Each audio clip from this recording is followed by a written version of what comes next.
We're heading toward peak hurricane season in the Atlantic. FOX23 meteorologist Mikayla Smith takes a look at the timing of when more tropical storms tend to form and the months we usually see the strongest hurricanes. You've probably heard the phrase, the tropics are waking up, and that's because we're starting to get into peak hurricane season. So as you look at the tropical outlook, this is over the next 7 days. We have two areas that we're going to be watching closely. One is just going to be off the East Coast, but that has a lower chance of development compared to this other area that's highlighted here in orange. But even then, at this point, both of those storms, if they were to develop into a tropical storm or potentially a hurricane, likely would stay out at sea.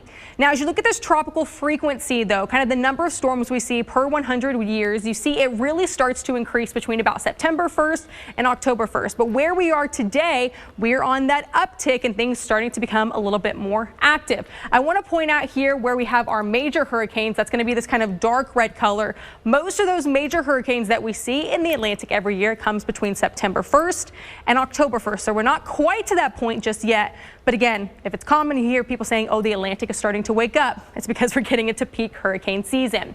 There is an update from NOAA. It came on August 7th, and we're back to 13 to 18 named storms that they're expecting for this season.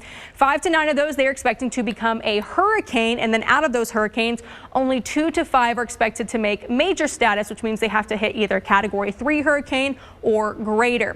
Now, the season as a whole, kind of that outlook, there is a 50% chance that it's going to be an above normal season. Where are we currently with those Atlantic storm names? Well, you can see we've already gone through a few, but you've probably not heard too much talk about them in the news because they really haven't done anything yet. We've already gone through Dexter, so if we were to have a tropical storm form, the next name that we would use would be Aaron, but we still have a lot of names to go. So right now this hurricane season has been relatively mild, but again, we don't really start to see that peak until September heading into October. So as hurricane season starts to kind of heat up a little bit more, we'll always be here to update you more as we get a little bit closer to that peak time.